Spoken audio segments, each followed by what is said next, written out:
Hi, me methodology psychology master Venkateswarlu sir from Nellore. ఇంతకుముందు వీడియోలో మనం పూర్వ బాల్య దశలో సాంఘిక వికాసం ఎలా అభివృద్ధి చెందుతుంది అనే దాన్ని డిస్కస్ చేశాం.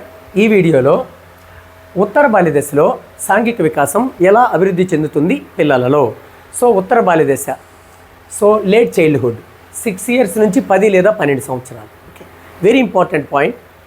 ఈ దశలో పిల్లలు మన బడికి రావడం జరుగుతుంది 1వ తరగతి. అందువల్ల పాఠశాల దశగా పిలువబడేది ఏది అంటే ఉత్తర బాల్య దశ. ఈ దశలో పిల్లలు ఆటలకు ఎక్కువ ప్రాధాన్యతనిస్తారు, అది కూడా జట్టు ఆటలకి. అందువల్ల జట్టు దశగా పిలువబడేది ఏది అంటే ఉత్తర బాల్య దశ. ఈ జట్టులకి ఒక పేరు ముఠాలు, కాబట్టి ముఠా దశగా పిలువబడేది ఏది అంటే ఉత్తర బాల్య దశ. ఈ దశలో ఏర్పడే ముఠాలకు కావలసినటువంటి శిక్షణ, అనుభవం, సంసిద్ధత ఎక్కడ లభిస్తుంది అంటే దీని ముందు చెప్పుకున్నటువంటి పూర్వ బాల్య దశలో లభిస్తుంది. ఓకేనా?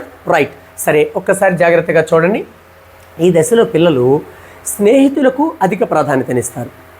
స్నేహితులతో ఉండొద్దు అని ఆక్షేపణ చెప్పినప్పుడు వాళ్ళు బాగా అసంతృప్తికి లోనవ్వడం జరుగుతుంది. ఎవరు? పిల్లలు. పెద్దలతో తిరుక్కోవడము అట్లా మాట్లాడరు, కానీ అంత ముదిరిపోరు, కానీ పిల్లలు అసంతృప్తికి లోనవుతారనమాట. ఓకేనా? అంటే పిల్లలు టయానికి అన్నానికి ఇంటికి రారు, ఆటల్లో పడిపోతారు. స్కూల్ వదిలిన తర్వాత ఎక్కువ ఆడుకుంటూ ఉంటారు.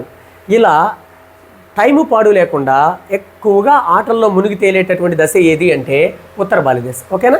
రైట్. ఒక్కసారి చూడండి, ముఠా దశగా పిలువబడేది ఉత్తర బాల్య దశ. ఓకే. నెక్స్ట్, స్నేహితులతో ఎక్కువగా గడిపేటటువంటి దశ ఉత్తర బాల్య దశ.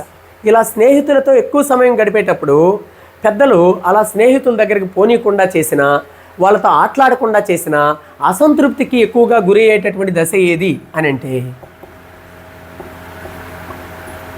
ఉత్తర బాల్య దశ. ఓకేనా? రైట్. నెక్స్ట్, సాంఘిక మితిని అర్థం చేసుకోగలిగే దశ ఏది అని అంటే ఉత్తర బాల్య దశ. సాంఘిక మితి. సాంఘిక మితి అంటే అర్థం ఏంటంటే ఈ ముఠాలో, అంటే ఈ జట్టులో తన స్థానం ఏంది, ఇతరుల స్థానం ఏంది అని గ్రహించడం. ఓకేనా? రైట్. అంటే ముందు నువ్వు బ్యాటింగ్కి వెళ్ళడం, నువ్వు ఆగు, రన్స్ తక్కువ ఉండయి, హిట్టింగ్ చేసేవాళ్ళని పంపుతాం, వేరే వాళ్ళిద్దరిని ముందుకు పంపించినప్పుడు అర్థం చేసుకోవడం. ఇలా ముఠాలో, జట్టులో తన స్థానం ఏంది, ఇతరుల స్థానం ఏంది అని గ్రహించగలగడాన్నే ఇక్కడ సాంఘిక మితి అని అంటాం. ఆ సాంఘిక మితి ఎప్పుడు ఏర్పడుతుంది అంటే ఉత్తర బాల్య దశలో ఏర్పడుతుంది. ఓకేనా? క్లియర్. ఒకే ఒక అంశం, చాలా ఈజీగా ఈ దశని మనం గుర్తుపెట్టుకోవచ్చు. ముఠా దశగా పిలువబడేది ఏది, పాఠశాల దశగా పిలువబడేది ఏది, జట్టు దశగా పిలువబడేది ఏది, ఉత్తర బాల్య దశ.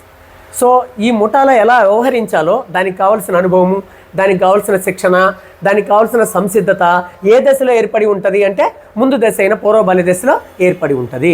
స్నేహితులతో ఎక్కువ సమయం గడిపేటటువంటి దశ ఉత్తర బాల్య దశ. స్నేహితులతో గడపడానికి ఆటంకం కలిగించినప్పుడు అసంతృప్తికి లోనయ్యే దశ ఉత్తర బాల్య దశ. ఓకే? క్లియర్. రైట్. చూడండి, అత్యంత సంతోషకరమైన దశ ఏది అంటే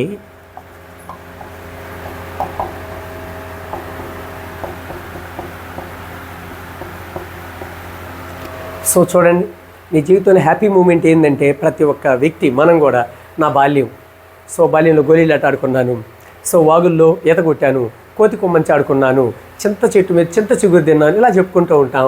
కాబట్టి ఈజీగా బట్టి పట్టాల్సిన అవసరం లేదు.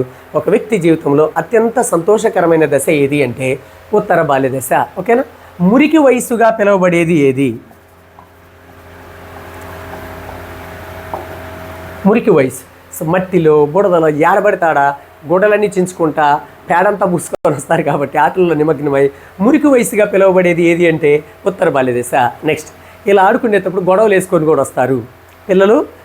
ఈ ఆటల్లో కానీ ఉన్నంతసేపు బాగుంటారు, ఆడుకుంటుంటారు, వెంటనే కొట్టుకుంటారు, అలగతారు, కొన్ని రోజులు పలుకోకుండా కూడా ఉంటారు. అందువల్ల జగడ గొండ్ల దశగా పిలువబడేది ఏది? జగడ గొండ్ల దశగా పిలువబడే దశ ఏది? ఉత్తర బాల్య దశ. జగడగొండలు అంటే గొడవలు వేసుకునే దశ అన్నారు. ఓకే? Very important point. అనుకరణ దశగా పిలువబడేది ఏది? అనుకరణ దశగా పిలువబడేది ఏది? ఇదేంటి సార్, శైశవ దశలో 7-8 నెలలప్పుడే అనుకరణ ఏర్పడుతుందని చెప్పారు కదా. ఎస్, అనుకరణ ప్రారంభమయ్యేది శైశవ దశ, ఒక 7 నెలలు లేదా 8 నెలల వయసులో. ఆ అనుకరణ పూర్వ బాల్య దశలో కూడా ఉంటుంది. అనుకరణ అత్యధికంగా గరిష్టంగా ఉండే దశ ఉత్తర బాల్య దశ. రైట్. సో ఎక్కువగా చూడండి, అనుకరణ ప్రారంభమయ్యేది శైశవ దశ 7 లేదా 8 నెలల వయసులో. అనుకరణ ఎక్కువగా లేదా గరిష్టంగా ఉండే దశ ఏది అంటే ఉత్తర బాల్య దశ. అంటే పిల్లలు అనుకరణ ద్వారా ఉపాధ్యాయుడు గీసిన బొమ్మల్ని, ఉపాధ్యాయుడు చెప్పిన పాఠంలోని భావనలను, అనుకరణ ద్వారా పిల్లలు ఆటల్లోని నియమాలను లేదా ఆటల్లోని మెలకువల్ని, ఇలా అనుకరణ గరిష్టంగా ఎక్కువగా ఉండే దశ ఏది అంటే ఉత్తర బాల్య దశ. ఓకేనా? That's all. క్లియర్? సో మనము ఆల్రెడీ ఉన్న 4 ఆటల్లో ఒక ఆట శైశవ దశలో ఆడేస్తే ఏకాంతర క్రీడలు, మిగిలిన 3 ఆటలు ముందు దశలోనే ఆడేశారు. ఈ దశలో దాని కొనసాగింపు ఎక్కువగా జరుగుతుంది.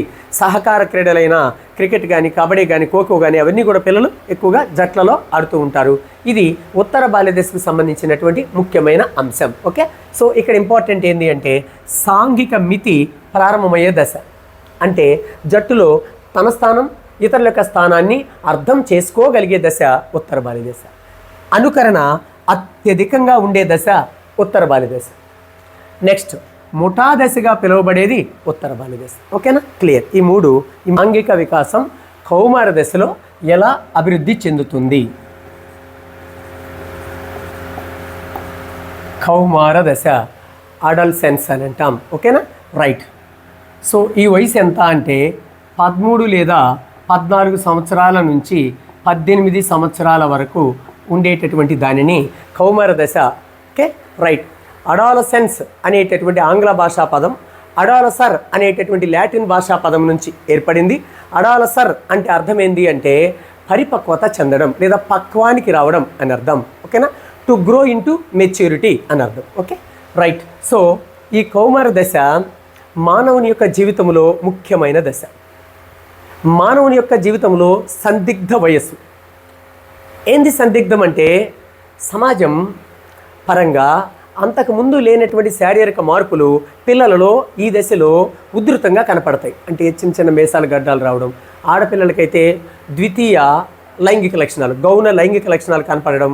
సో లోపల గ్రంథుల పరంగా కానీ బయటికి బాహ్య రూపంగా పరంగా కానీ ఎక్కువ మార్పులు వస్తాయి. కాబట్టి నేను పిల్లవాడినా లేకపోతే పెద్దవాడినా, సో పిల్లలతో ఆడుకుంటుంటే రే గోసద్దులాగా ఉండవు, పిల్లకాయలు తిందిరా అని అంటారు పెద్దలు. పోనీ పెద్దవాళ్ళతో ఆడుకుందామంటే రే పిల్లనాయాల మాతేంద్ర నువ్వు ఆడుకుండేదే అని వాళ్ళు రానివ్వరు. ఇలా సందిగ్ధ వయసుగా పిలువబడేటటువంటిది ఏది అంటే కౌమార దశ. ఓకే. రైట్. సరే, ఇది శారీరక వికాసంలో శరీరం పరంగా వచ్చే మార్పులు అక్కడ చెప్పుకుంటాం. మానసిక వికాసంలో తెలివితేటల పరంగా వచ్చే మార్పులు అక్కడ చెప్పుకుంటాం. మానసిక వికాసంలో ఎమోషన్స్ పరంగా ఉద్వేగాలలో వచ్చేటటువంటి ఆ మార్పుని ఉద్వేగ వికాసంలో చెప్పుకుంటాం. ఇప్పుడు సోషల్ డెవలప్మెంట్లో ఏం మార్పులు వస్తాయి? సో సాంఘిక వికాసం పరంగా ఈ దశ క్లిష్టమైనది అని చెప్పచ్చు. ఓకేనా? సాంఘిక వికాసం పరంగా క్లిష్టమైనటువంటి దశ ఏది అంటే కౌమార దశ. ఎందుకు అని అంటే రైట్ చూడండి, ఈ యొక్క దశ ప్రారంభంలో ఏం ఎక్కువ ఉంటుంది అని అంటే సమవయస్కుల యొక్క ప్రభావం ఎక్కువ ఉంటుంది. ఈ దశ ప్రారంభంలో ఏం ఎక్కువ ఉంటుంది? సమవయస్కులు, ఫ్రెండ్స్, స్నేహితుల యొక్క ప్రభావం ఎక్కువగా ఉంటుంది.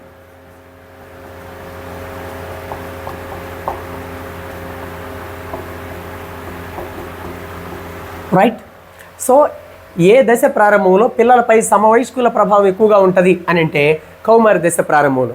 సరే, ఇందాకేందో జట్టు అన్నారు, సమవయస్కులతో ఎక్కువ సమయం గడపడానికి ఇష్టపడే దశ ఉత్తర బాల్య దశ. సమవయస్కులు లోపించినప్పుడు లేదా స్నేహితులు లోపించినప్పుడు అసంతృప్తికి గురయ్యే దశ ఉత్తర బాల్య దశ కాదనను.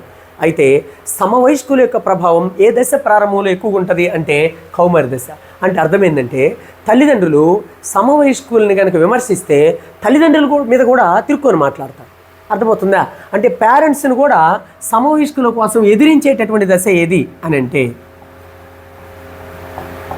పేరెంట్స్ను సమవయస్కుల కోసం ఎదిరించడం జరిగేటటువంటి దశ ఏది అని అంటే కౌమార దశ. ఓకేనా? అంటే సమవయస్కులకు సంబంధించినటువంటి తాదాత్మ్యీకరణం చెందేటటువంటి దశ ఏది అని అంటే కౌమార దశ.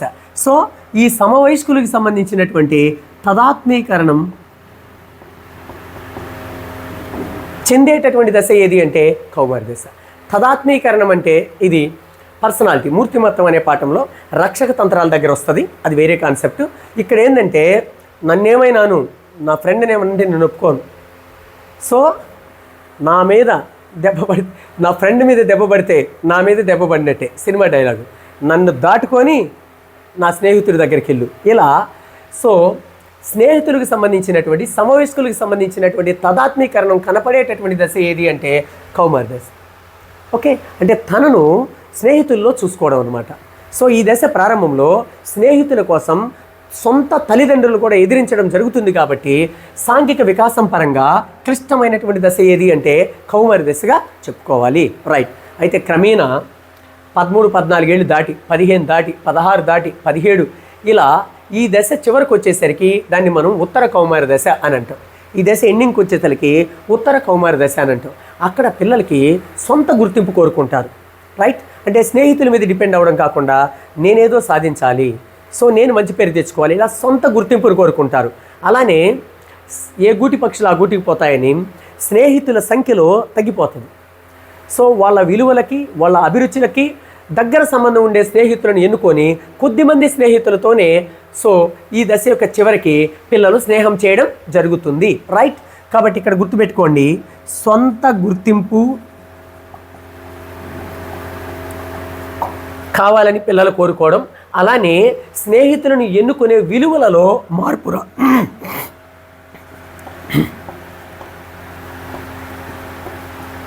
రైట్. చూడండి జాగ్రత్తగా.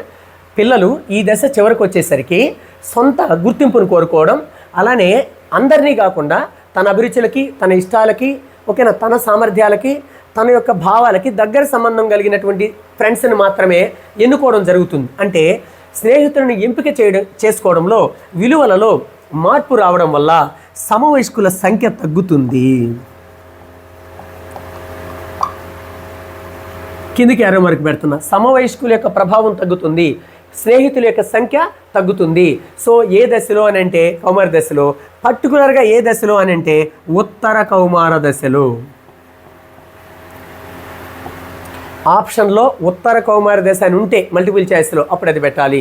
సో ప్రారంభంలో ఏమో సమవయస్కుల ప్రభావం ఎక్కువ ఉంటుంది, వారి కోసం సొంత తల్లిదండ్రులను కూడా ఎదిరించడం జరుగుతుంది, వారి కోసం తాదాత్మీకరణం అనేది చెందడం జరుగుతుంది. ఓకే, క్రమేణా ఈ దశ చివరికి వచ్చేసరికి సొంత గుర్తింపును కోరుకోవడం వల్ల ఒక పిల్లవాడు స్నేహితులను ఎంపిక చేసుకోవడంలో విలువలలో మార్పు రావడం వల్ల తన విలువలు తన అభిప్రాయాలకు దగ్గరగా ఉన్న వారిని మాత్రమే వారితో మాత్రమే స్నేహం చేయడం వలన సమవయస్కుల ప్రభావం క్రమేణా తగ్గి సో ఆ పిల్లవాడు సొంత గుర్తింపును కోరుకోవడం జరుగుతుంది. అది ఏ దశలో అంటే కౌమార దశ, పర్టికులర్గా ఏ దశలో అంటే ఉత్తర కౌమార దశ. ఓకేనా. రైట్. లేట్ అడల్ట్ స్టేజ్ అని గుర్తుపెట్టుకోవాలి. క్లియర్. నెక్స్ట్ చూడండి ఇక్కడ జాగ్రత్తగా. సాంఘిక స్థిరత్వం ఏర్పడేటటువంటి దశ అంటే ఈ దశ చివరికి వస్తేకి సోషల్ డెవలప్మెంట్ పరంగా స్థిరత్వం,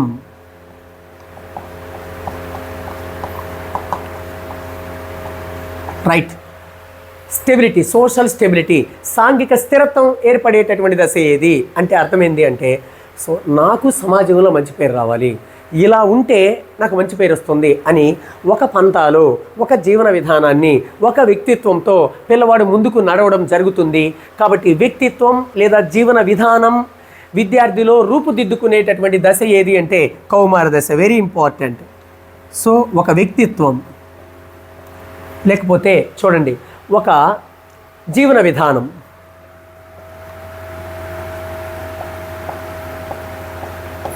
సో ఒకసారి చూడండి, విద్యార్థిలో ఒక ఖచ్చితమైన వ్యక్తిత్వం లేదా ఒక మంచి జీవన విధానం రూపుదిద్దుకునే లేదా ప్రారంభమయ్యే దశ ఏది అంటే కౌమార దశ.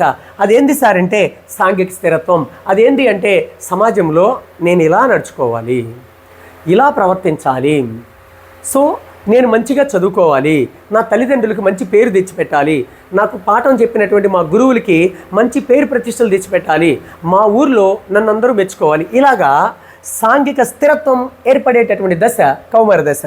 ఒక మంచి వ్యక్తిత్వం లేదా ఒక మంచి జీవన విధానం రూపుదిద్దుకునేటటువంటి దశ కౌమార దశ. ఓకేనా. రైట్. ఒక మాట చెప్పాలంటే వ్యక్తిగత అభివృద్ధి కంటే సమాజం యొక్క అభివృద్ధి గురించి ఆలోచించే విద్యార్థి ఏ దశకు చెందుతాడు అని అంటే కౌమార దశ. వ్యక్తిగత అభివృద్ధి, సమాజ అభివృద్ధి. సమాజ అభివృద్ధి అంటే అర్థం ఏంటి అంటే సో వాళ్ళ గ్రామం బాగుండాలని, ఊరు బాగుండాలని, లేదా నలుగురు బాగుండాలని తన సొంత ప్రయోజనాలను కూడా వదులుకోవడం జరుగుతుంది. ఇలా వ్యక్తిగత అభివృద్ధి కంటే సమాజ అభివృద్ధికి ప్రాధాన్యతనిచ్చేటటువంటి పిల్లవాడు ఏ దశకు చెందుతాడు అంటే కౌమార దశకు చెందుతాడు అని గుర్తుపెట్టుకోవాలి. ఓకేనా? రైట్.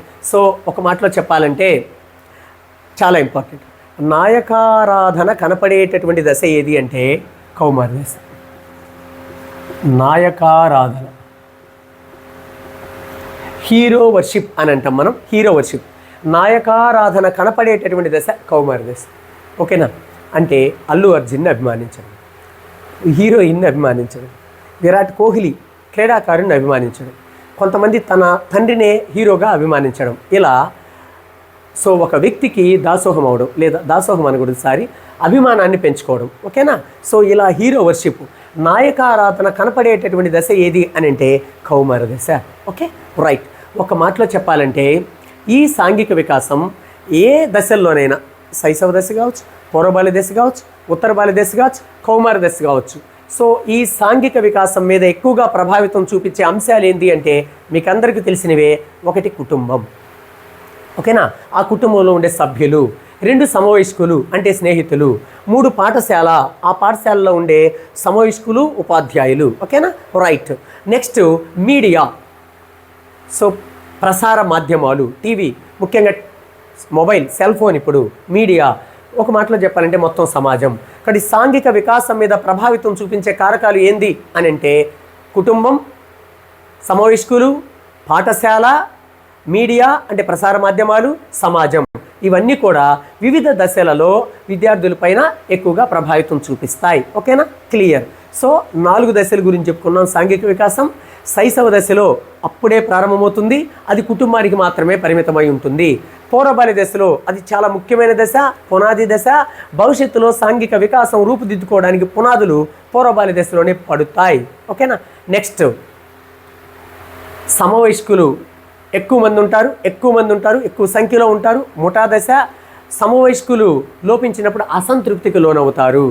సో సంతోషకరమైన జీవితంలో హ్యాపీనెస్ మూమెంట్, సంతోషకరమైన దశ, మురికి దశ, జగడగొండ్ల దశ, అనుకరణ అత్యధికంగా ఉండేటటువంటి దశ. ఓకేనా? సాంఘిక మితి ఏర్పడే దశ ఉత్తర బాల్య దశ. సాంఘిక మితి అంటే జట్టులో నా స్థానం ఏంది, ఇతరుల స్థానం ఏంది అర్థం చేసుకోవడం. కౌమార దశ క్లిష్టమైనది. ఎందుకు అంటే సమవయస్కుల కోసం తల్లిదండ్రులనే ఎదిరించేటటువంటి దశ.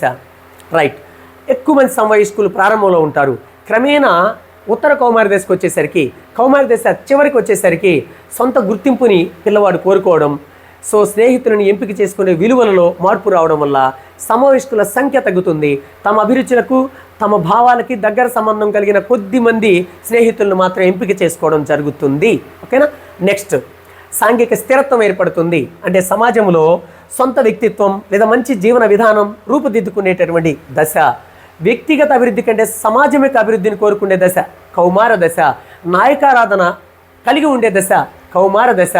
సో దశలు పక్కన పెట్టేద్దాం. ఓవరాల్గా మనం సాంఘిక వికాసం దగ్గరికి వెళితే సాంఘిక వికాసం మీద ఎక్కువగా ప్రభావితం చూపించేది మొదట కుటుంబం, అందులోని సభ్యులు, తర్వాత స్నేహితులు, తర్వాత పాఠశాల, తర్వాత మీడియా, తర్వాత మొత్తం సమాజం అని చెప్పుకోవచ్చు. రైట్. Thank you.